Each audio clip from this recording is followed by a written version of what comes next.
Nos ajudem com um like aí, porque o A Deriva é o menor podcast da podosfera e precisamos da sua ajuda. Dá um like para nos ajudar. Eu adoro esse início. Boa tarde, Caio, Arthur, né, e doutora Tariana. A gente vê hoje na internet formação de grupos, né, onde as pessoas se unem por comportamentos não muito saudáveis, né? Como, por exemplo, os MGTOWs que se juntam para enxergar a mulher apenas como um objeto sexual que vai abusar dele, sei lá, um ódio, né? A gente vê na política também essas questões de comunista e fascista para lá e para cá, onde tudo vale contra o outro, né? Uhum. E também, outro dia, eu vi um comportamento muito singular de uma moça, que eles viraram para ela e perguntaram assim, fale um defeito seu. Ela falou, ai, gente, sabe, o meu defeito é que eu sou muito perfeccionista, sabe? Eu não consigo fazer as coisas mal feitas.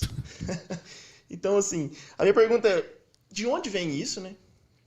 Do ponto de vista psicológico, onde surge essa questão, né? E onde vai parar nos próximos anos, né? Qual que é a sua perspectiva de futuro aí em relação a esses grupos e quais seriam as possíveis implicações disso, né, na saúde mental das pessoas? Sociedade, né, como um todo.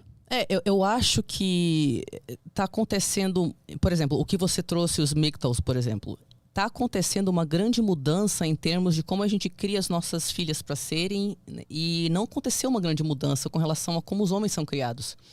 Então, dos últimos 50, 60 anos, a mulherada passou por um monte de coisa. Eu vou ter uma vida sexual, eu vou trabalhar, não quero ser mãe, né? Uhum. E o que o homem fez? Continua sendo o mesmo. O mesmo. Tem que ser o provedor. Exatamente. Só que não cabe mais. Uhum. Né? Porque hoje a mulher também é provedora. Então hoje a mulher ela aprendeu a ser a provedora e o cara continua se apegando à única identidade que é ensinado para o macho. Que seja macho alfa ou provedor. Então isso causou uma cisão. No sentido onde a mulher que está sendo criada hoje em dia não se encaixa mais com o cara. Porque o cara quer a mulher de antigamente. E ele não acha com tanta facilidade na sociedade, porque a gente passou por um processo de feminismo, né? Então, está sendo muito difícil, por exemplo, mulheres da minha idade, entre 30 e 40 anos de idade, a gente pegou uma mudança cultural aí, onde dificílimo você encontra um cara que tem a cabeça aberta do jeito que uma mulher que passou por um processo de feminismo nas últimas décadas passou. Então, a gente vê aí um deslocamento na identidade masculina. Homem não sabe mais o que é ser homem. Tipo, porque não pode mais ser o homem tradicional, né? E não tem outro exemplo. O que é um novo homem? Que não seja só o provedor e o macho alfa. O que é? Vocês sabem? O que é? Tô te perguntando, você é homem. Pra mim tem um homem superior a todos os outros homens, que é o gay. Né? Adoro. Ele atingiu o nível de perfeição e excelência. Ele tá lá, ele chegou lá. Agora pra nós que temos esse problema de ser heterossexual, realmente eu não sei pra onde a gente pode ir. Você entendeu? Então, tipo assim, o que ele mencionou especificamente foi uma dor masculina válida, que é, vocês não têm mais identidade que vingue no mundo de hoje. Então isso dói. Mas tu não acha que isso foi porque existiu um pouco de uma opressão, vou usar essa palavra, mas não é a mesma opressão que os escravos sofreram, só para o pessoal não ficar comentando. Mas não existiu uma opressão ao homem tradicional, a valores do homem, e começaram a falar em macho tóxico e tudo que o homem faz é o boy lixo. Esse tipo de pressão na sociedade não contribui para o cara ficar perdidaço? Assim? Então, é óbvio que contribui. Só que, veja bem, eu gosto da minha irmã, que minha irmã explica bem os fenômenos sociais. A minha irmã fala assim, Tari, é o seguinte, as feministas, vamos falar das feministas. As pessoas passam gerações não percebendo que elas estão sendo vitimizadas e seus direitos estão sendo negados. Aí elas percebem, caraca, parece que o mundo é machista. Meu Deus, isso me afetou dessa forma, daquela outra forma. Aí você surta de raiva. Uhum. Quando você percebe, você surta de raiva. E aí você fala, vocês são todo lixo, vocês são todos estupradores, seu bando de macho escroto.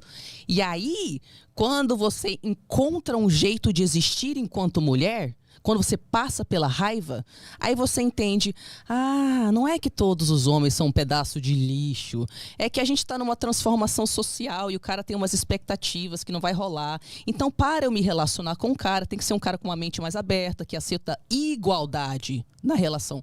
Ter igualdade na relação não é sinônimo de falar que você é um lixo. Então, eu acredito que eu passei pelo momento, vocês são todo um bando de lixo, porque fui estuprada inúmeras vezes pelo meu próprio namorado. Então, eu tinha raiva. E aí, quando eu entendi, é que o cara achava que ele tinha direito de me pressionar para transar. Porque ele foi ensinado pelos amigos que mulher tem que dar, querendo ou não. E ele queria se sentir macho, e ele tinha inveja de mim, então ele me estuprava. Eu pedia para ele parar, falava que eu me sentia estuprada, e ele continuava. Eu entendi um processo de dor dele, onde eu cheguei num momento de, putz, cara, para eu ser uma mulher moderna, que se relaciona com homem, porque eu não sou lésbica, então eu quero me relacionar com homem, eu preciso me comunicar com esse homem de forma que ele entenda a minha necessidade de ser humano, deixando para terapia, para os meus momentos autoterapêuticos, a raiva que eu tenho do meu ex-namorado. Então aí eu consigo achar um local na minha existência onde agora eu entendo que eu tenho direitos iguais a você e eu posso explicar para você sobre a sua criação, que faz você achar que eu não deveria ter os mesmos direitos de você. E a gente consegue combinar de adulto para adulto como que vai rolar esse relacionamento. E a gente tem que crescer juntos. Eu tenho que aprender com você, você tem que aprender comigo. Então, eu acho que, para responder a sua pergunta, o que eu quis falar sim, tem muita raiva em cima da masculinidade, mesmo. Só que parte dessa raiva tem muita razão, sabe? Tipo, se você passa gerações e gerações onde você não pode ser uma cientista brilhante, você tem que cuidar de filho.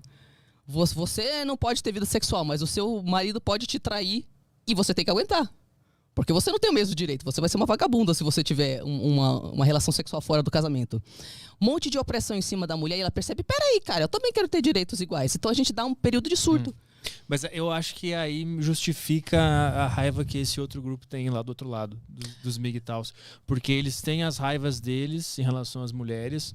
E eu acho que o argumento principal deles é que o homem sempre se dá pior nos julgamentos de casamento. Ele sempre se fode. Quando tem o divórcio, ele se fode mais do que a mulher, sempre estatisticamente falando. E daí vem a raiva dele.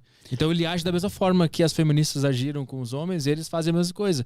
Vocês nos fodem no divórcio, vocês pegam o nosso dinheiro, pegam o guarda dos filhos, a gente vai preso por falsa acusação de estupro, blá, blá, blá, blá. Mesma raiva que não traz benefício pra ninguém. São raivas que eu digo que são raivas legítimas no sentido de que tem uma razão para ter aquela raiva. Sim. Mas não no sentido de que o jeito que está sendo expressado vai ajudar a sociedade. Sim. Você entendeu? Uhum. Então, assim, tem uma razão legítima por homens se sentirem deslocados, por não saberem mais o que pode ou não pode na masculinidade. E parte dessa raiva não tem um homem novo para seguir, uma mulher nova para seguir tem. Uma mulher empoderada, que trabalha, que gosta do corpo, que é sexualizada. Enfim, tem ideias, por mais que você concordem ou não, né? Uhum. Não tem um cara novo. Então, além de não ter um cara novo, vamos lembrar, gente, que mulheres são machistas. Então, muitas mulheres humilham homens com dizeres machistas. Você é lixo, você é gay, você não é provedor, você é fraco. Ué, você tá sendo pequeno. Você demonstra emoções. Pô, a gente não quer que os nossos homens consigam sentir suas emoções para que vocês possam parar de cometer suicídio 3 a 5 vezes mais do que mulheres no mundo inteiro? Então, você entendeu? Sim. Então, tipo assim, alguns desses homens que falam que as mulheres me tratam mal, sim, porque mulheres machistas tratam homens mal. Mulheres machistas chamam homens de boiola, menosprezam eles quando eles demonstram emoções, acham que eles só servem para prover. Eu também me sentiria mal se alguém me tratasse desse jeito, né? Também tem isso. E aí eu acho que tudo isso gera várias frustrações. Várias frustrações que o cara não sabe o que fazer com aquilo. Então a mulherada vai se juntar com as feministas raivosas, porque elas têm razão para ter raiva. E os caras que têm outras razões para ter raiva sobre o que eles estão passando vão se juntar com... Vão se isolar. E assim fica, grupos ressentidos, sem levar adiante nada.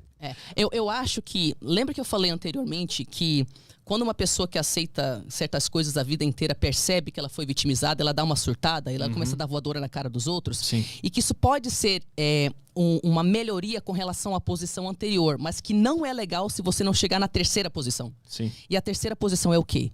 É a mulher, o homem, a pessoa não binária, não interessa a genitália. É essa pessoa conseguir identificar as próprias necessidades e comunicar para o outro com neutralidade e respeito.